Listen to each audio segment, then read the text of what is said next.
दोस्तों, ये गन्ना उत्पादन तकनीक का पार्ट 3 है, जिसमें मैं गन्ने के प्रमुख बेधक कीटों की पहचान व प्रबंधन के बारे में बताऊंगा। और ये बुकलेट आपकी गन्ना अनुसंधान संस्थान लखनऊ द्वारा जारी की गई है। आप अधिक जानकारी के लिए इनसे संपर्क कर सकते हैं। तो आइए शुरू करते हैं। तो देखिए, पहला जो बेधक है वो इसका नाम है किल्ला बेधक, या अंग्रेजी में इसको सूट बोरर कहते हैं। ये इस तरीके से दिखाई देता है।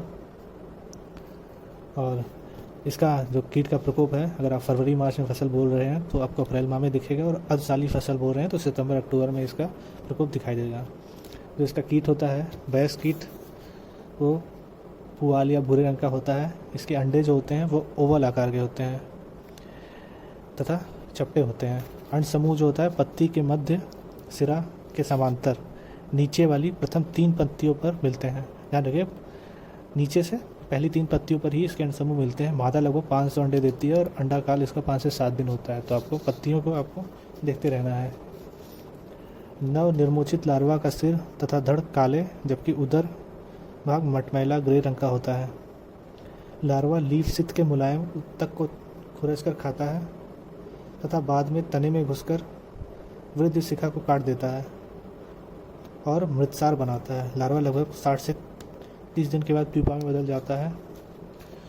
प्यूपीकरण पौधे के अंदर ही होता है। 7 दिन के बाद प्यूपा से वयस्क मौत निकल आता है, ये कीड़ा निकल आता है। इसका प्रबंधन कैसे करना है? इसकी यांत्रिक विधि द्वारा नियंत्रण कैसे करेंगे? वयस्क कीटों को आकर्षित करने के लिए खेत में जगह जगह पर सूखी पत्तियों के ढेर बनाएं। बाद में उन ढेरों को मौत सहित नष्ट कर दें। ठीक है। गर्मी के महीनों में जल्दी जल्दी सिंचाई करें। ग्रसित पौधों को लार्वा सहित निकालकर नष्ट कर दें। आपको पौधों को नष्ट करना पड़ेगा, ग्रसित पौधों को। रासायनिक आपका नियंत्रण करना है। बुआई के समय आपको दवा याद रखनी है, क्लोरपायारिफॉस 20 EC याद रखिए। क्लोरपायारिफॉस 20 EC के 5 लीटर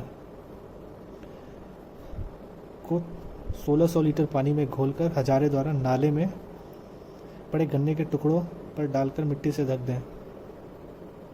बुआई के समय यदि इस कीट का प्रकोप फिर भी दिखाई दे तो अप्रैल के महीने में क्लोरेंट्रा नीली प्रोल या कोरेजन 16.5 SC ये दवा है, इसको नोट कर लीजिएगा, कि प्रति हेक्टेयर 325 ml को 800 लीटर पानी में घोलकर स्पिंडल से नीचे नीचे ड्रेंचिंग करें। ठीक है। इसका जैविक नियंत्रण कैसे करेंगे? अंड परजीवियों ट्राइकोग्रामा किलोनिस के 50,000 वयस्क कीट पर हेक्टेयर तथा लार्वा परजीवी कोटेसिया प्लेविप्स की 500 गर्भित मादा साप्ताहिक अंतराल पर मार्च से मई तक सप्ताह खेतों में अपने छोड़ना है आपको। तो ये इनको नोट कर लीजिए। आप जो भी मेथड अपनाना चाहते हैं इसको एक बार स्क्रीनशॉट ले लीजिए या नोट कर लीजिए। फिर आता है आपका जड़ बेधक। ये देखिए, इस तरीके से ये आपका दिखता है। रूट बोरर, ये देखिए इस तरीके से आपका दिखता है। इसका लक्षण पहचान क्या? यह कीट गन्ने के भूमिगत जड़ युक्त भाग को हानि पहुंचाता है। माउथ का रंग भूरा होता है, ये देखिए इस तरीके का होता है।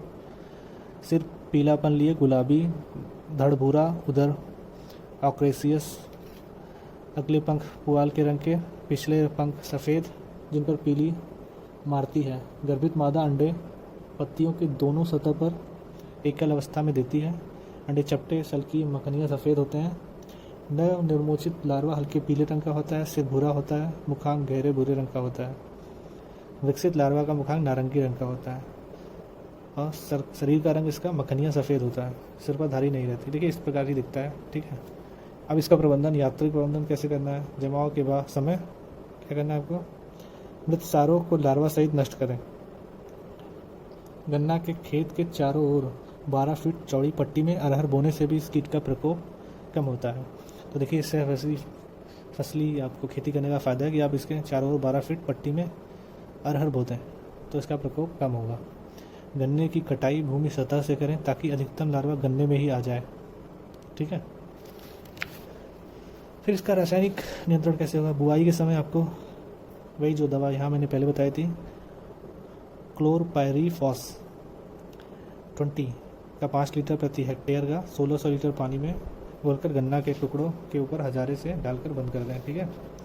मध्य अगस्त में आपको इमिडाक्लोप्रिड के 200 SL का 100 ग्राम सक्रिय तत्व यानी 450 ml, या क्विनॉल-फॉस 25 EC 6 लीटर, या क्लोरपाइरीफॉस 20 EC के 1.5 किलोग्राम सक्रिय तत्व 7.5 लीटर को 1000 लीटर पानी में घोलकर प्रति हेक्टेयर स्पिंडल से नीचे से ड्रंचिंग करें। तो ये आप दवाएं नोट कर लीजिए, आप इनका स्क्रीनशॉट भी ले सकते हैं। ठीक है, तो ये आपका नियंत्रण था। फिर आता है आपका पूरी बेधक कीट, इसको इंटरनॉट बोरर कहते हैं। ये इस प्रकार दिखता है, तो आपको दिख रहा। वयस्क कीट आपका इसका पुआल के रंग का होगा। इनके अग्रणी पंखों पर काले रंग का एक धब्बा होता है। अगले पंख के छोर पर एक रेखा में काले रंग के छोटे छोटे धब्बे होते हैं, जबकि पिछले पंख हल्के रंग के होते हैं। मादा कीट अपने अंडे 2 समांतर पंक्तियों में पत्ती के ऊपरी या निचली सतह पर देती है।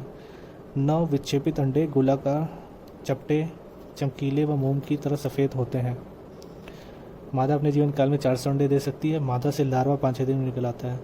नव निर्मोचित लार्वा के शरीर का रंग नारंगी, सिरकाला, धड़ प्रथम खंड सुविकसित होता है। प्रथम द्वितीय अवस्था पत्तियों को खरोच कर खाती है, जो कि पत्तियों के खुलने पर सफ़ेद रंग की पारदर्शी धारी के रूप में पत्ती पर दिखाई देती है। फिर लार्वा की थर्ड स्टेज गन्ने की पोरी में जड़ के ऊपर छिद्र बनाती है और हल्के लाल रंग का मल फ्रॉस बाहर निकालती है। लार्वा गन्ने की पोरी में अनुप्रस्थी कटान बनाता है, जिससे गन्ने आदि चौड़ाई में कट जाता है। प्यूपा सूखी लीफ से में बनता है, इसका रंग कत्थई होता है। तो ये कुछ पहचान थी इसकी। ठीक है, एक बार और फोटो में देख लीजिए, इस तरीके से आपको दिखेगा। ठीक है, इस तरीके ये कीट होता है, इस तरीके से आपका इसका प्रभाव दिखता है। इसका प्रबंधन कैसे करें? कल्चरल आपका नियंत्रण है कि आप पहले गन्ने के बीज अच्छे हुए, अच्छे टुकड़े हुए। फिर यांत्रिक नियंत्रण क्या है कि 5वें, 7वें, 9वें महीने में गन्ने से सूखी पत्तियां हटा दें। ठीक है, 8वें या 9वें महीने में जल किल्लों को निकाल कर खेत से बाहर कर दें। नाइट्रोजन की संस्तुति मात्रा ही प्रयोग करें, सही मात्रा प्रयोग करें। जल निकास की उचित व्यवस्था करें और नाली से नाली की दूरी अधिक रखें। फिर इसका रासायनिक नियंत्रण का है, जब फसल 6 माह की हो जाए तो पहले मैंने बताया था क्विनॉल-फॉस 25 EC का 2 लीटर को 1000 लीटर प्रति हेक्टेयर में घोलकर इसका छिड़काव करें कि पौधे अच्छी तरह भीग जाएं। अगर आपको जैविक नियंत्रण करना है तो परजीवी ट्राइकोग्रामा किलो-19 के 50,000 वयस्क कीट प्रति हेक्टेयर 10 दिन के अंतराल पर जुलाई से अक्टूबर तक तथा कोटेसिया फ्लेविप्स की 500 गर्भित मादा पर हेक्टेयर साप्ताहिक अंतराल पर जुलाई से नवंबर तक खेतों में छोड़ते रहें। ठीक है, अब आते हैं तना बेधक पर।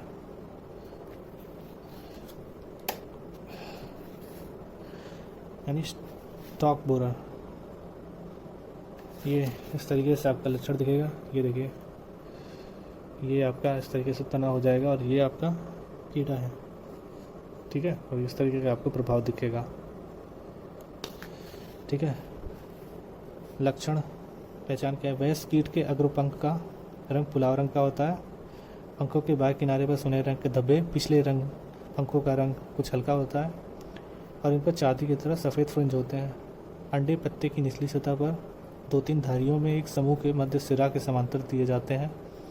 9 विक्षेपित अंडे मक्खनियाँ सफ़ेद व आकार में सल्कनुमा होते हैं। अंडे से लार्वा 5-7 दिन में निकलकर लीफ स्थित को खरोच कर खाता है। इसका जो लार्वा होता है उसका सिर काला, बाकी सिर मक्खनियाँ सफ़ेद व चपटा होता है।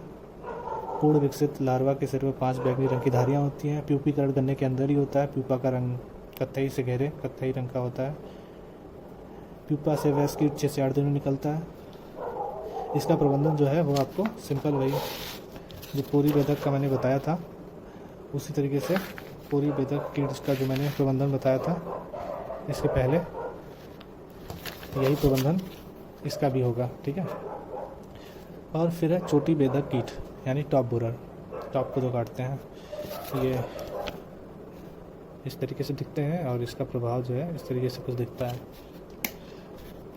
ठीक है, लक्षण है उत्तर भारत में गन्ने का प्रमुख हानिकारक कीट है जो वर्ष भर में 5 पीढ़ी पूरी करता है।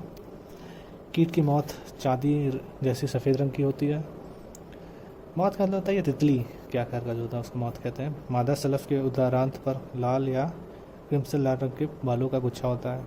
नव निर्मोचित इल्ली लार्वा पत्ती के निचली सतह पर स्थित मध्य सिरा में बारीक सफ़ेद रंग बनाता हुआ स्पिंडल की तरफ बढ़ता है। बाद में यही सुरंग लाल रंग के धारी में बन जाती है।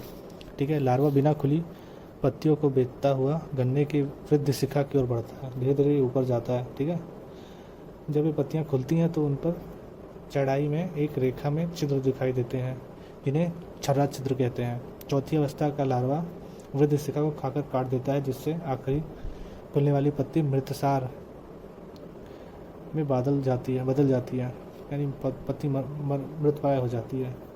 ग्रांड ग्रोथ अवस्था में मृतसार बनने के बाद यदि पार्श्व के लिए फूट आते हैं, जिससे पौधा झाड़ू जैसा दिखने लगता है, इसको बंची टॉप कहते हैं। फिर इसका प्रबंधन कैसे करना है? इसका पहले यांत्रिक नियंत्रण है कि सामूहिक रूप से गर्मी के महीनों में चोटी वेदक कीट के अंड समूहों को निकाल कर नष्ट करें। प्रभावित किलों को जमीन की सतह से काटकर नष्ट कर दें। कल्चरल नियंत्रण क्या है कि शरदकालीन फसल में इस कीट का प्रयोग सामान्यतः कम होता है, यानी ठंडी में इसका प्रयोग कम होगा। अगर आप सितंबर अक्टूबर में बोएंगे तो इसमें कम होता है। रासायनिक नियंत्रण है, इस कीट की तरतीब पूढ़ी में नोट कर लीजिए, कार्बोफ्यूरान 3G के 33 किलोग्राम दाने पर हेक्टेयर के हिसाब से पौधों की जड़ों के पास मिट्टी में डालें। ठीक है, प्रयोग के समय भूमि में पर्याप्त नमी होनी चाहिए। यदि नमी न हो तो कीटनाशी डालने के बाद हल्की सिंचाई करें। ठीक है, कार्बोफ्यूरन के अलावा क्लोरेंट्रानिलीप्रोल कोरेजन का प्रयोग भी कर सकते हैं। इसके 375 ml को 1000 लीटर पानी पर हेक्टेयर फसल पर स्प्रिंडल से नीचे ड्रेंचिंग करें। ठीक है, आप नोट कर लीजिए ये मेथड, स्क्रीनशॉट भी ले सकते हैं। जैविक नियंत्रण जो है, अंड परजीवियों में या टेलियोमस स्पी या ट्राइकोग्रामा जैपोनिकम मुख्य हैं, जिसको खाते हैं। इस परजीवी के 50,000 कीट पर हेक्टेयर खेत में छोड़ें। इस परजीवी का प्रयोग 37 डिग्री सेल्सियस वातावरण तापक्रम पर न करें। लार्वल परजीवी जो है रहेकोनोटस स्पी, स्टेनोप्रेकन स्पी लार्वल परजीवी है, जिन्हें खेतों में संरक्षित किया जा सकता है। नोट, वेदक कीटों के नियंत्रण के लिए यौन गंध पास तथा प्रकाश पुंजों का प्रयोग कर वयस्क कीटों को नष्ट किया जा सकता है। तो ये थी गन्ने के प्रमुख वेदक कीटों की पहचान और उनका प्रबंधन, और भारतीय गन्ना अनुसंधान संस्थान द्वारा इसे बनाया गया है। अधिक जानकारी के लिए आप अपने आसपास के कृषि विज्ञान केंद्र, अनुभवी गन्ना उत्पादक कृषि विश्वविद्यालयों तथा ICAR भारतीय गन्ना अनुसंधान से संपर्क कर सकते हैं और अपने उत्पादन को बढ़ा सकते हैं। Thank you very much.